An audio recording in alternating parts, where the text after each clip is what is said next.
Сайн уу? За, бичлэгүүдээ үзсэн үү? Сонсоод хэрэгтэй зүйл байсан уу? Бас дагаж хийж үзсэн үү те? Ямар нэг өөрчлөлт гарсан уу гэдэг бас айгүй гоё байна. Тэгээд м, би яг нэг найздаа тийм бяцлаглалын ая санал болгоод тэгээд тэр ая нь өөрт нь бас айгүй гоё нөлөөлөөд бас зөндөө зүйл тохиолдсон гэдгээ хуваалцаад биччихсэн. Тэгэхээр яг тиймэрхүү өөрчлөлт сайжруулалт гарсан хүмүүс байвал комент бичих ч юм уу эсвэл комментээр нэрээ харуулхад жоон хэцүү байх юм бол би нэг аль хэний газар нь инстаграмаа тавьчих. Тэгээд миний инстаграм руу зүгээр шууд холбогдож болно шүү. Тэгээд туслагад бол хизээд нээлттэй байна. За одоо яг гоё тоглолт руу гарах гэдэг амар тоглож чинь. Тэгээд гарахаасаа өмнө бас гоё нүүр мүрээ ботсон ус мөсөө ороосон байгаа дээрээ бичлэг хийгээд авъя гэж бодоод сууж байна. Би бас яг саяхан энэ тоглолтыг үзэж байхдаа яг ингээд өөрт минь амар гоё юм тохиолдож байна гэж зүудэлсэн. Тэгээд яг тэр зүудээ бас айгүй их гоё юм юу тохиолдох юм бол гээд нэг өөртөө ингээд өөрийнхөө бодлоор ингээд айгүй гоё юм тохиолдох юм шиг санагдаад байгаа байхгүй юу. Тэгэхээр хэрвээ одоо гоё юм тохиолдох юм бол та хэдтэйгээ дараа нь хуваалцъя. Тий. Өнөөдөр тэгээ тоглолт нэр юу болохыг харцгаая. За ямар ч гэсэн маш их тогтолж байна. За өнөөдрийн сэдвээр хувь хичээцгээе. Өөрсдийгөө л бодцгоё. Тэ? Хөнгөн амьдрцгаая гэдэг байгаа шүү дээ. Яг тэр сэдвийн дагуу ер нь бол ярэ гэж бэлдсэн. Тэгээд тэр сэдвийн араас би өөр тохиолдсон зарим бяцлаглуудынхаа хүн итгэмээргүй гоё түүхүүдээс хуваалцсанаа. За энэ түүхүүдээ хуваалцахаас өмнө энэ сэдв рүү орж байгаа нь юу юм бэ гэхээр бид ингээд өөрсдөө мэдхгүй, өөрсдөө тэр туршлагыг туулаагүй байж дандаа ингээд юмыг жоох өгөөсгөх хандлагатай байдаг тийм байдгүй шүү дээ. Эсвэл наач худлаа гэдэг ч юм уу ингээл аль болох жоохон тийм талаас нь харах гад өөрийнхөө ихтгэл үнэмшил дээрээ 100% ингээд бацтай байгаад байдаг гэх юм уу. Нөгөө хүн нь одоо өөр тохиолдсон зүйл эсвэл өөрийнхөө ихтгэл үнэмшлэр тэр хүн юунд ч итгэдэг байж болно тийм ээ. Хайр гаригийн хүн эсвэл бурхан эсвэл өөр шашин янз бүрийн шашин юу ч байж болно. Гэхдээ тэр болгоныг бид нар үүсгээд ч юм уу одоо эсэргүүцэх айгүй тийм онцгүй санагддаг. Энэ хорвоо дээр одоо бүх зүйл одоо яг үнэн ч юм уу мэдгүй шүү дээ. Бид нар ер нь бол тэр хүний тууллыг ямар байгааг мэдгүй. Тийм учраас үүн дээрээ бүгдээрээ анхаарцгаая гэж энэ бичлэгийг хийж байгаа. Тэгээд жоохон оршил хэсэг болгоод иймэрхүү сэдвээр ярьж байгаад өөрийнхөө туршлагаас хуваалцсан. Тэгэхээр миний туршлагыг бас худхуд гэж харах хүмүүс байж магадгүй гэж бодоод иймэрхүү зүйлээр хэрвээ итгэхгүй байх юм бол зүгээр өнгөрөөчдөг байж сураарай. Бүр амар эсэргүүцээд тэр хүнтэй маргалдаад эсвэл ингээд өөрийгөө батлахын тулд өөрийнхөөрөө маш их зүтгэх шаардлага байхгүй. Тэр хүн тэгж бодож байгаа нь тэр хүний асуудал واخгүй юу? Ер нь бол тантай ямар ч холбоогүй, хамааралгүй байх учраас одоо заавал тэр хүнтэй маргалдах үзэл бодол таарахгүй байгаагаас нь зөрчилдөх зэрэг бол ерөнхийдөө жоохон шал хэрэггүй байдаг юм шиг санагддаг. Тийм болохоор яг хуваа хичээцгээе гэдэг байгаа байхгүй юу? Хүмүүс бас одоо угаасаа Facebook, Instagram гэл сошиал хаягууд дээр хичмээгүй өнгөрчиж чаддгүй те. Айгүй их ингээл шүүмжлэл бичдэг. Юу ч байсан ингээл буруутгах нь эсвэл ямар нэгэн өөг нь хараад л ингээл хилдэг. Тэр хүнд тийм сэтгэл үлдээх нь танд яг ямар ашигтай юм бэ? тэр хүн айгүй гоё сэтгэлээр ямар нэгэн бичлэг хийсэн, зураг хийсэн байлаа гэж бодоход заавал тэрийг нь нураах биднэрт ямар шаардлага байгаа юм бэ гэж бодоод үзэхээр муухай гац тий. Заавал тийм тэр хүний сэтгэлийг нь эмтэлснээр таны сэтгэл багтаав хангагдаж байвал та харин өөр дээрээ ажиллах цаг болсон гэсэн үг. Ер нь бол та өөрийнхөө яг тэр нэг худал эгоогоо тижээгээд л явж байна. Тийм учраас үнэхээр таалагдахгүй байвал тэгэл зүгээр л өнгөрөөгөөд сурчих гэдэг шиг те. Зүгээр л хайчин нэзтэй та өөрийнхөө цагаас зарцуулаад юм бичээл. Нөө гэл ингээл хэрүүл хийгээл те. Гэтэ одоо миний бичлэгийг үзэж байгаа хүмүүс хаа очиж одоо бясалгал сонирхдог те. Иймэрхүү хүмүүс байгаа гэж найдаж байгаа учраас тийм хүмүүсийг бараг үзэхгүй байх л гэж бодож байна л да. Гэхдээ яг бид нар хажуу хавиргандаа бас нөлөөлж болно те. Хамаатан садан аав ээж юу гэдیں найз нөхөд тиймэрхүү хандлагатай хүмүүс байвал тэгэл чамд яг ямар ашигтай юм гэдэг ч юм уу нэг тэгээд хилчигдэг бас байвал айгүй зүгээр. Би бол ер нь тэгж хэлхийг айгүй хичээдэг. Тэгэл хайчаач дээ. Тэгэл за яагаад вэ тэгээд наад хүн чинь одоо цаанаа ямар амьдралтай байгааг бид нар мэдгүй шүү дээ. Цаанаа ямар зовлон туулж байгааг бид нар мэдэхгүй тий. Бид нар шууд айгүй их өнгөц харж ингэж шүүмжилж дүгнэх гээд байдаг. Тэр нь бас нөгөө эмпатигаа сайжруулахтай холбоотой гэж яриад байгаа. Тэгээд эмпатиг болохоор яг бүр дараа нь гоё уучлалын сэдвээр ярих гэж бодсон. Тийм учраас энэ удаадаа зүгээр ингээ орхичээд гэхдээ ямар ч гэсэн нөгөө талынхаа өнцгөөс бас харах гэж айгүй хичээдэг байгаарэ. Бас тий яг надад харин яг иймэрхүү юм тохиолдох юм бол нэг хүн надад яг ингэж бичих юм бол надад яаж санагдах байсан бол гэдэг өнцгөөс нь ч гэсэн харж болно гэх те. Энийгээ л яг эмпати гэдэг байгаа байхгүй те. Бусдын оронд өөрийгөө тавьж үзэх. За тэгээд би яг нэг жишээ нөгөө зургийг оруулчихъя. Тэгээд тэр жишээн дээр болохоор юу байгаа? Одоо энэ зургийг оруулчих. Тэгэхээр энэ нэг өнцгөөс нь харж байгаа те. Нөгөө хүн нь нөгөө өнцгөөс нь харж байгаа. Тэгэхээр энэ хоёр огтлцох уу? Огтлцох биш. Энэ хоёр талынх нь өнцөг хоёулаа зүв байгаа зү тий. Би ч гэсэн яг энэ талаас нь харж исэн бол нэгийн 6 л гэж харна. Нөгөө талаас нь харж исэн бол нөгөөтийн 9 л гэж харна тийм ээ. Яг тэрнтэй адилхан. Яг өмнөх хоёр бичлэгэн дээр хэлж байсанчлан туйлын зөв эсвэл заавал ийм байх ёстой, тийм байх ёстой гэсэн ойлголтоо ойлгох хэрэгтэй. Бид нар яг өөрсдөө тийм итгэл үнэмшлэр хандаад эхлэхээр өөрсдөө нэг ёсондоо жоо хайрцаглаж юм гэж харж болно. Хайрцаглаад эхлэхээр чинь бид нар гоё тэлж чадахгүй болчих ш тэ. Тэгэхээр өөрийгөө тийм итгэл үнэмшлэр хайрцаглахгүй байхыг хичээе. Аль болох мэдээж бидний амьдралд маш олон одоо сөрөг зүйлүүд тохиолдно, гинтийн давж чадахгүй тиймэрхүү нөхцөл байдлууд үүснэ. Тэр болгонтой нь өөрсдөө тулна, тэр үед төвчээр алдрна, муухай зан чанар гаргах ч боломжтой. Бүх юм ийм сайн сайхан байгаа л бүх юм эерэг байна гэсэн үг биш шүү дээ, тийм ээ. Тэгэхээр зүгээр эерэг байж чадах боломжтой зүйлүүд дээрээ ядаж эерэг байгаад л сурчий гэж хэлэх гээд байгаа юм. Үгүй амьдрий гэдэг байгаа шүү дээ.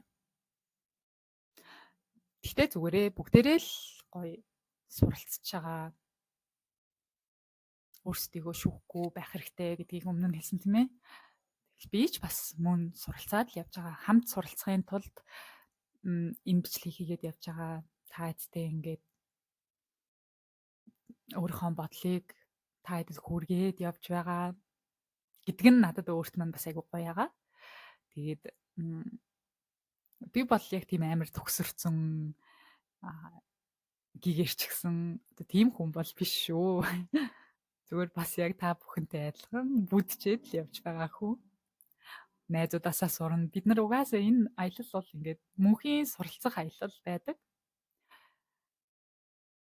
гэж одоо бодсон. Ягаад тэгэхээр ингээд суралцах юм маш ихтэй.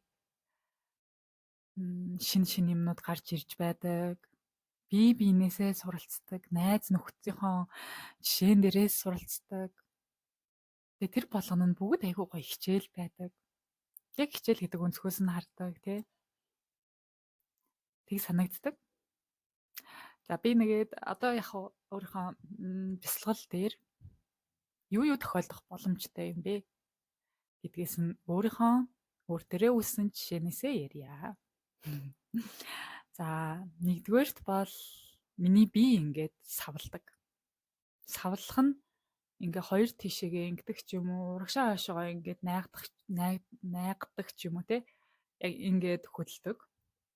Тэгээ энэ нь бол хэвийн гэдгийг бас олон бясалгалуудын жишээн дээрээс хараад за гэд хэвийн юм байна гэд. Яагаад тэгэхээр өмнө нь болохоор зүгээр юм бодоод зүгээр яг хөгжим сонсоод бясалгалын тийм одоо гой аянуудтай тиймэрхүү хөгжим байдаг. Өөрөөсөө яг хайгаад guided meditation ч юм уу эсвэл meditation sound өөр юу байдیں۔ Тэ өөр чинь ямар ч тиймэрхүү ингээ хайх юм бол маш олон зааварчилгаатай ч байгаа, зүгээр аянч байгаа. Би нөгөө өөрөө одоо яг зааварчилгаатайг сонсох гэхээр нөгөө өөртөө ярих нөгөө талархлаа илэрхийлэх тий тиймэрхүү зүйлээ яг хэлэх гингүүт нөгөө хажуунаас хүн яриад хахаар ингээд амар сатаарад тэрэндээ төвлөрч чадахгүй болоод ирсэн байсан гэдгийг анзаарсан. Тийм. Тэгэхээр эхлээд бол яг дөнгөж эхэлж байгаа хүмүүс бол тиймэрхүү зааварчилгаатай туслах сонсоод тэрнийхээ дагав хийвэл айгүй зүгээр. Дараа нь жоохон ингээд учрыг олоод ирэхээрээ шууд тэрийг ингээд ай болгоод явчих боломжтой. За би найгадаг юм билээ. За хоёр дахь нь болохоор аль нэг биеийн хэсэг томорцсон юм шиг санагддаг гэдгийг бас мэдчих авсан.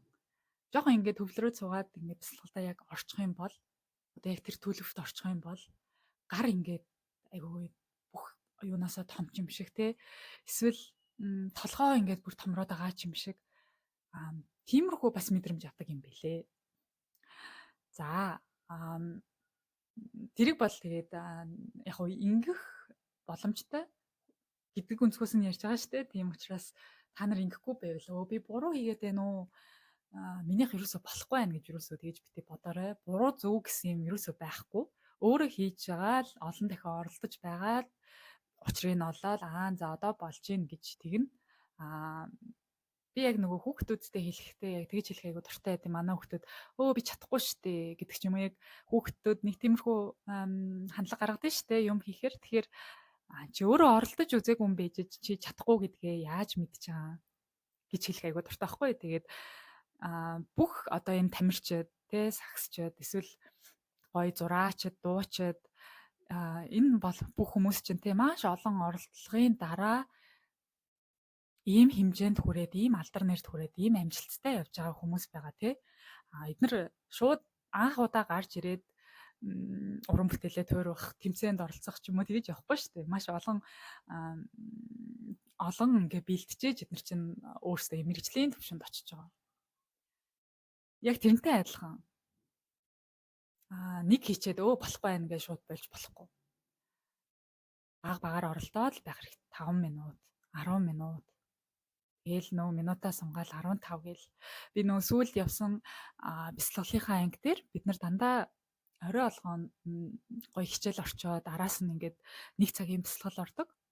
Тэгээ тэр бясалгал дээрээ ороод бүр ингээд 1 цаг нь маш хурдан өнгөрөөд дуусчихдаг. За Тэгээд одоо яг ингээ өөрөө бясалгал хийх гэхээр 10 минутын бясалгал нь надад ингээ айгүй богино санагдаад байдаг болсон. Тэгээд дор хаяж нэг 20-оос 30 ч юм уу тэрнээс дээш за нэг цагийн доторх тиймэрхүү бясалгал хийж суудаг болсон байсан. Тийм тэгэхээр ингээд нөгөө оролдлого эхлэл тийм ээ.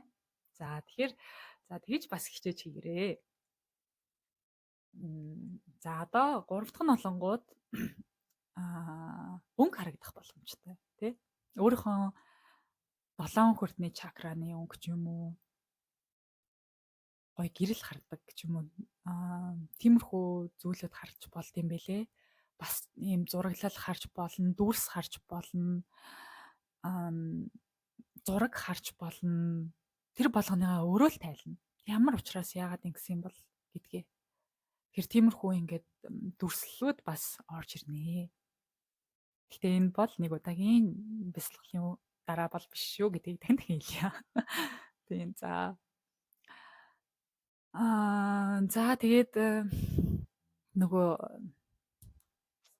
дурсамж травманууд байгаа тийм ээ. Сэтгэлийн шархнууд хөндөгднөө, ил гарч ирнэ. Нэг тийм гомдсон, уйлсан яг тийм чиний өөрийн чинь багнаас яг тэр шарх авч исэн тэр үе чинь чамд харагданаа. Яагаад гэдг нь бас мэдрэгдэж болно.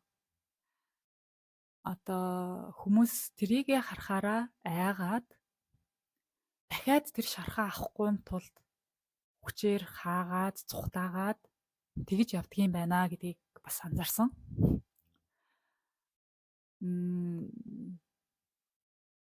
Хүссэн хүсээгүй хэрвээ мэдрэгдээд ингээд байгаа бол цухтаах ямар ч боломжгүй юм шиг ер нь санагдсан. Аль хизээ нэгэн цагт жилийн дараа ч байна уу дахиж хөндөгдөж гарч ирнэ. Тэгэхээр нүүр тулах, хүлээн зөвшөөрөх гэдэг бас чухал. Яг гоо эдгээр бас айгүй том сэдв болоод ороод ирнэ. Яг гоо иймэрхүү байх боломжтой гэдэг өнцгөөс нь яриа тийм ээ. Хэрвээ яг цухтаах гээд байх юм бол энэ бүхэн чинь одоо таны ачаа та нуруунд дээрээ айгүй тийм хар одоо ийм том баг чулуу үрээд л яваад байна гэдэгтэй л яг адилхан. Та тэр чулуугаа авч хаях уу? Эсвэл тэр чулуугаа үрээд л явах уу?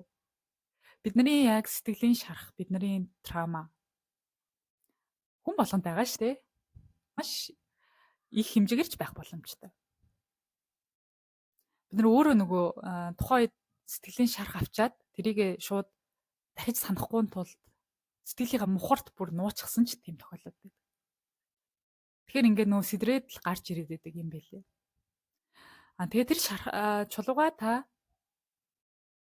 багаар имтлээд ачаанаас нь замдаа хаяад явах уу? Эсвэл зүгээрээ би энэ шархаа үүрээд явъя гэд тэр чулуугаа үүрээд явах уу гэдэг сонголт гарч ирнэ гэсэн үг тий. Эхлээд бол бас айгүй хэцүү санагдаад цухтаагаад тэгдэг байсан. Одоо болохоор нэлээд олон тиймэрхүү жижигэн хөөрхөн шархнууд ингээ гарч ирэхээр зүйлдээ бараг баярлдаг болсон билээ. Хөөх ийм нас би чинь шархалсан байсан юм уу да гэд боддог те. Тэгээд за бараг аваад иргээд тэр шархнуудаа одоо бясалгал хийж явах дундаа одоо тэр хүүхдээ тэрвэрх ч юм уу аргадах, ангаах тэг хэрэгтэй юм билээ. Би нэг шархаа бас жишээ болгож ярьж өгье. Тэр нь болохоор гэртээ бясалгал хийжсэн. Тэгээд бясалгал хийжсэн чинь манай үгүй тэр нь болохоор тийм зааварчилгаатай бясалгал байсан гэ би нэг өмнөх бясалгал юун дээр бичлэгэн дээр хальт урдчихсан. Тэгээд тэр зааварчилгаатай бясалгал нь яг нөө англи хэл дээрээс юм тэгээд are you safe now гэд та одоо яг хамгаалагдсан байна уу гэдэг үг гинт орж ирээд тэгэл шууд миний нулимс урсаал ингээл учир зүггүй уйлал эхэлсэн. Би тэгээ гайхаад яг надад юу тохиолдоод байна гэж жоохон тэгээ бодчихсон чинь ямар ч хамгаалагдсан мэдрэмж аваагүй бага насны юм нараа одоо яг миний урдуургүйгээд ингээ уйлаад яваад байгаа хгүй те ингээд айчсан. Тэгэл би хараад шууд ингээл очиж ингээл тэрхийг хүсэж байгаа юм чинь шууд тий. Тэгэл ингээл очиж тэрж байгаагаар төсөөлөл. Угаасаа тэгэнгүүт яг тэгж байгаагаа мэдрэмж төрдөг. Тэгээд ингээл за одоо хоёлаа зүгээрээ тий. Одоо ингээд чи одоо бол аюулгүй байгаа.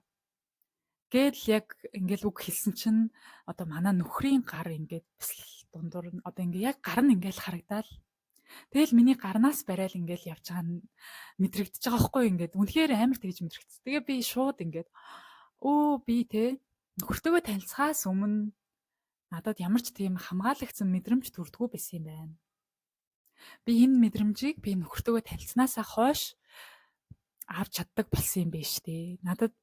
Манай нөхөр надад хамгаалагдсан мэдрэмж өгч чаддаг юм биш үү? Гэдэг тийм мессежийг аваад тэгээд тэр одоо дахиад одоо хамгаалагдсан мэдрэмж гэдэг бол миний жижиг том өөрчлөсөн чулуунаас ингээд арчигтай явж байгаа байхгүй тий. Гих жишээний байх боломжтой. За тэгээд бүр дараагийнх дээр нь бол яг уу одоо яг нөгөөний гарах цаг болчоод жоохон яарчлаа.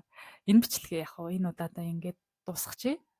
Тэгээд дараагийн бичлэг дээрээ би нөгөө бяцлаглалын анги дээрээ бас айгуу гоё зүйлүүд болсон гэл дандаа меншн хийдэгтэй тэгсэн мөртлөө нэг ч ярьдгүй. За би ярина. Нэг бичлэг дээр ярьж өгнө. Тэгээ хүмүүс нөгөө бяцлал дээр яг юу болдог гэдгээ ярихаас надад нэг эмээгээд байдаг юм шиг санагдсан. Яа тэгэхээр нөгөө хин намайг юу гэж хэлэх бол намайг яг галзуугээ бодчих واخа. За энийг одоохондоо хүмүүс арай ойлгохгүй байж магадгүй гэдэг өнцгөөс тэгж боддог байх. Тэгээ би яг өөрөө бас гинт ярих уу яах уу гэж бодож ирсэн нөө. Манай найз надад хэлж өгсөн л дөө.